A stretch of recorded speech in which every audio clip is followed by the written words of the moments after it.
Hello and welcome to Dr. VGP Talk Show.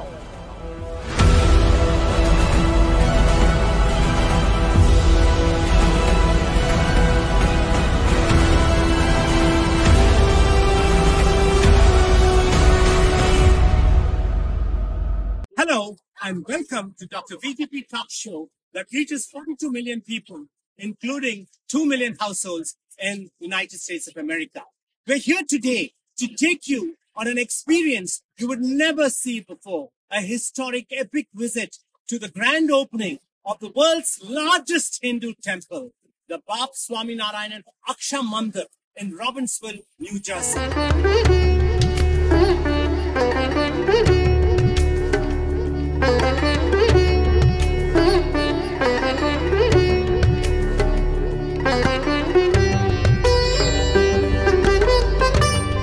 Behind me, you see Lord Swaminarayana statue 11 feet high.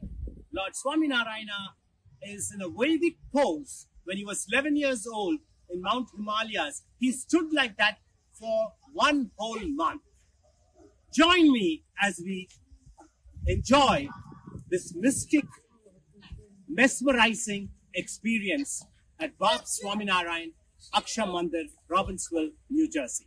Here, at the welcome center of the Mahamandir, BAPS SWAMINARAYAN AKASHARDHAM. And you can see the great Parmukh Maharaj, his vision, which has brought this world's largest Hindu temple to life, along with Swami Mahant, the current guru of the BAPS SWAMINARAYAN temple. It's such a majestic presence to be in this welcome center with its architectural design of stone never seen anywhere in the world. Now we're going to meet one of the media volunteers who's going to talk to us more about into the making behind the scenes of the world's largest Hindu temple today.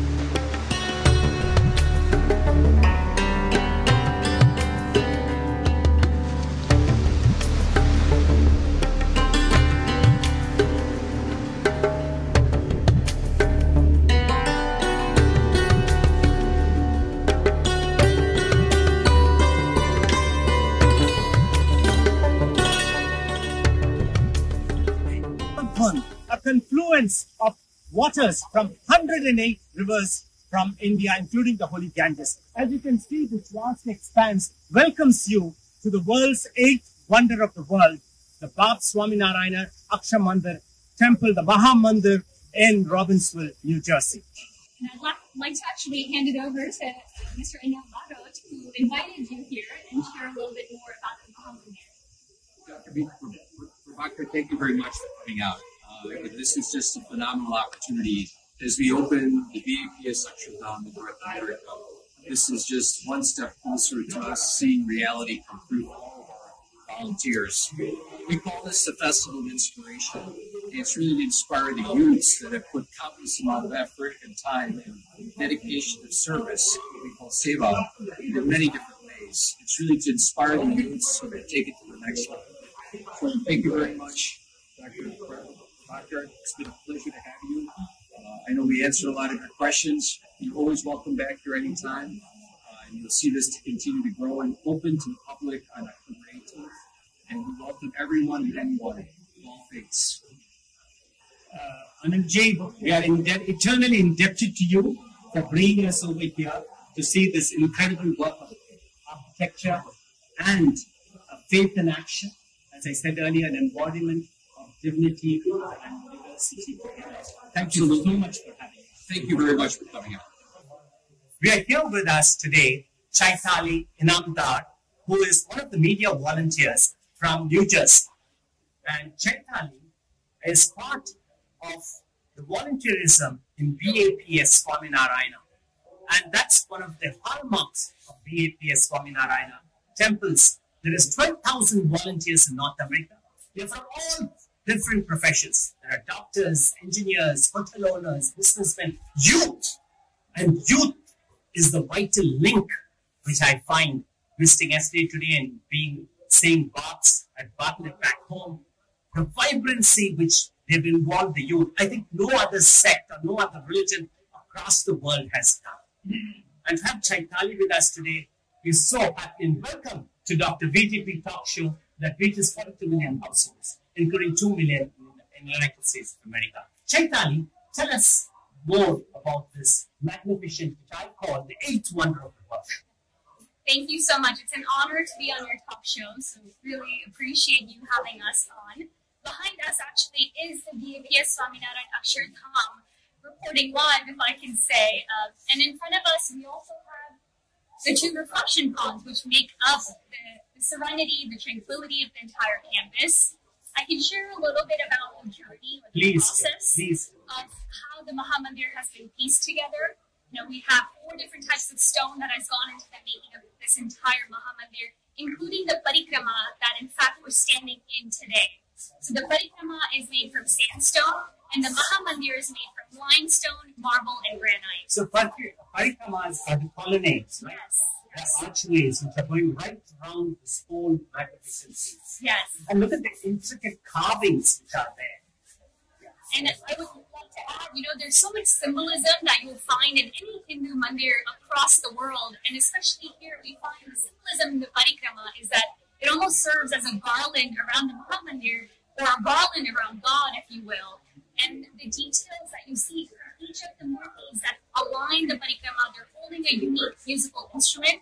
So again, celebrating the Indian heritage, culture, art, and literature all across this campus. Chaitali, I think in the monument there are over 10,000 statuettes here in the Maha Mandir, and there are 108 poses of the classical Indian dance Bharatanatyam, and 151 musical instruments sculpted, right? Yes, you got that right. And that's actually all aligning the Mandover.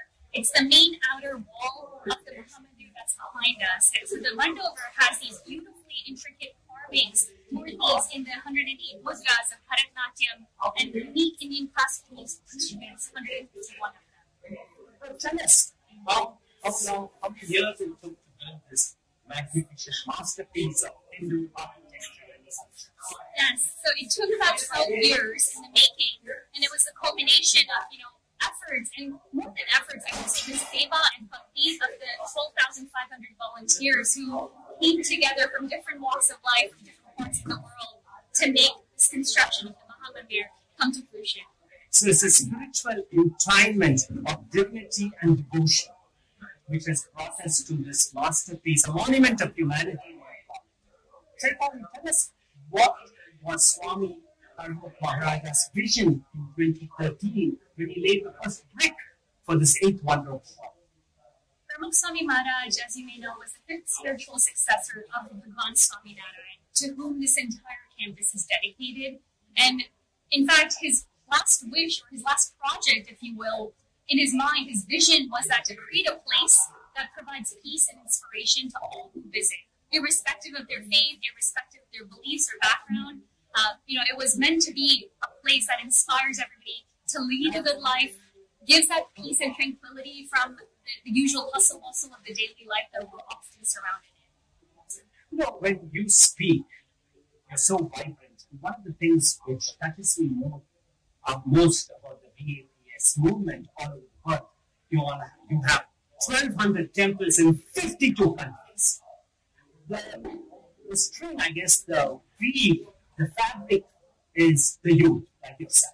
Tell us, what are the different youth empowerment programs, how we do revives into Hindu culture, and what's the magic of BAPS in getting the youth involved? I would say it's the connection from the heart, right? When you think about having a mandir like this in the United States, on American soil, it is truly a sense of pride and belonging for so many youth like myself. It strengthens our cultural identity and allows us to feel this sense of connection and belonging, you know, to our rich heritage. So mandirs preserve and nurture that culture for us, and for that we're very grateful. I would like to add, you know, I recently had the opportunity to be a part of what was the Mahila Din, where it was celebrating women's contributions across the nation and everywhere around the world as well. And I got to be a part of that, and it was just so empowering to see the women. In fact, we celebrated stories of women who were actively involved in construction. So you're talking about women who drove wells around the site, who helped in the stonework, who helped in the assembly of the stone, in making of this mandir. And it was just so empowering to hear that we can truly celebrate the spirit of service, irrespective of gender, and feel that empowerment. You're absolutely right on the mark. That was my next question. To see the involvement of women in the construction. We actually saw women driving trucks. And my good friend Anil Barat from Shamba, Delaware, his wife was part of the women who came here and camped, who did the whole corridor, which you can see around the temple. And that shows action speaks louder than words. I don't think anywhere else in the world you see the volunteers, the millions of volunteers who put in their time and effort, not only across America, people from India who have come in to make this magnificent eighth wonder of the world. It's never seen. And I'd like to salute you and all the volunteerism here. And I think one of the things we all take away, must learn from BAPS is the sense of volunteers. You all are selfless to the work, letter and spirit, very sincere, very passionate.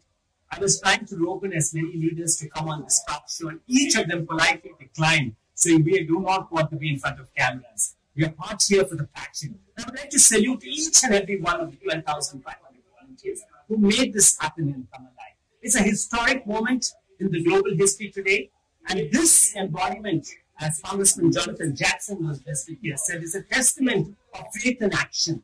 And this will serve as a global center for unity and peace, and let everyone experience peace through Swami Maharaja's vision, which is brought to life in a magnificent manner. Is seeing is believing. What would you like to tell our viewers about some of the highlights of this Mahamantra? Having been involved in this project for the length of time that I have, and understanding from Swami Maharaja's vision to make this Mahamandir in the first place, it's the fact that it wasn't meant to compete against any benchmarks or create new benchmarks even. It was a simple, humble vision that, it's a symbol of love and devotion, this Mahamandir, and so everybody who has come together has felt it in the making, and his vision is that for everybody who comes to visit here on into the future also experience that same love and devotion. So I would love if everybody is able to make some time and come out and experience this magnificent Mahamandir for yourselves. Absolutely. We are on the eve of the inauguration, grand opening by Swami Mahant, the current guru of BAPS. And while talking to Siddharth, who was also part of the media team who brought me here to us, we also noticed there are 11,000 LED lamps highlighting all over in the mandir, which is so beautiful. And that signifies the Festival of Lights, the Diwali festival, and the intricate marble carvings of stone, where even the bleach, the brocades, the jewels which are there is simply incredible. And the way the whole thing is being planned, we also met the architect, Sanjay Parikh, yes? I'm not familiar with the exact name, but yeah, Sanjay Parikh. I'm sure you met, yeah. And it was exciting to know that the first Hindu temple in the whole world in a Muslim country is being built by BAPS, and the grand opening is on February 14 July. That's another groundbreaking when bringing the world together, bringing nations together, and we really thank Lord Swaminarayana for his spiritual essence, which has to be replicated by all the other religions in the world today. And the inclusivity is as important as divinity, and that's being shown in unparalleled manner here today.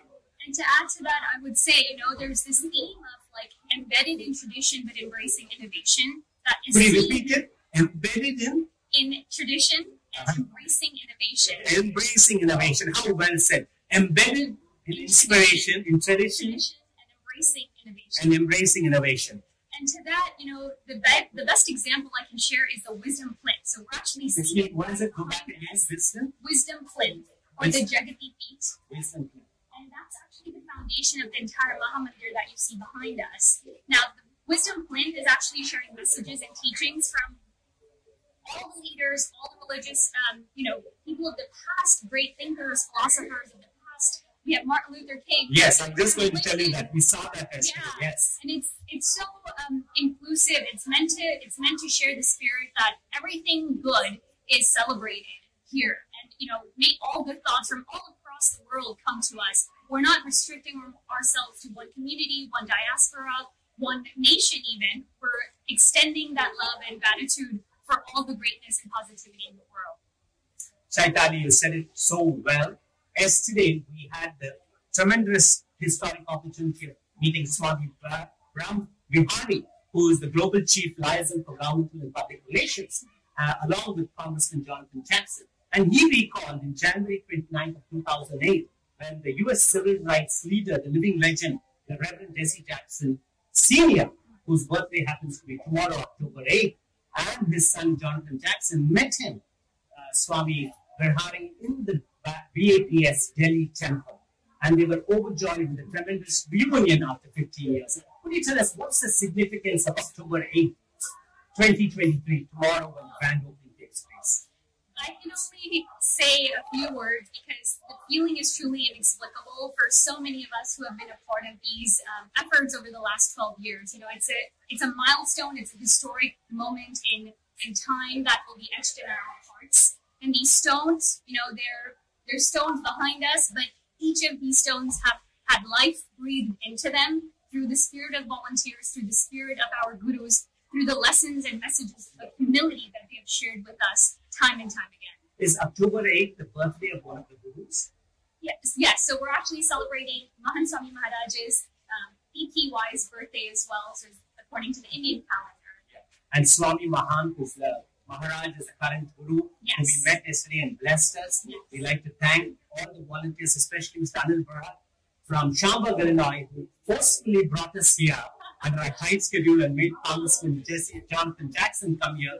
And the passion that he did it, we have now called it Anil Bharat syndrome, because he insistently called us not 20 times, but 40 times a day to make this happen. And we were feeling so bad we could not answer his calls. He bucked us to the borderline of harassment to make sure congressmen come here, but it's well worth the visit. And we want to salute him and thank Anil.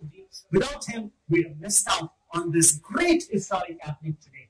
Israel is going to war today with the Hamas. Ukraine and Russia are in war. But here, the world's greatest embodiment of peace and unity, guys, are being opened in Robbinsville, New Jersey. I think everyone across the world should come. And we, on the Global Eye magazine, pledged to showcase this to all, not only to our 42 million viewers, but every head of the state. Congressman Jonathan Jackson, who's a member of the Foreign Service Committee, he vowed to bring all the heads of state here. So, Chaitali, thank you so much for joining us. I mean, it's been a tremendous force behind all this, and I'm sure this is going to be a big blast of grand opening. And we'd like to again salute the volunteers. This for all the Swamis. There are over 100 Swamis who have come from India for this historic celebration. There are over 12,000 volunteers across America who have joined this edifice monument. Again, I would like to tell you all, seeing is believing. My first attempt at looking and being here left me absolutely speechless. And I say it from the bottom of my heart, you're not seeing the stones sing. Literally, Yogi Trivedi in a book which was released yesterday, and we read through that, the stones here, writ rightfully so, sing. And this is a monument never been seen before in 600 years of history. It's the world's largest Mahamandir of Hindu temple. I would say the world's largest global center of peace, unity, where diversity and divinity meet. Thank you so much, Chaitali, for joining us. I'm sure all our viewers should visit, and you can see scrolling down the website of AKSHARDHAM, and it's open to the public from October 18th, when our show will be airing live. Thank you so much for having us on the show. May God bless you and all the followers of BAPS SWAMINARAYAN. Especially we invoke, I'm sure, Maharaj Swamiji, who celebrated his 100 years last year, is with us in life and spirit as we open the center for humanity, the monument of humanity, which will be the global center for peace and unity, blending diversity and dignity. Thank you all so much. Thank you.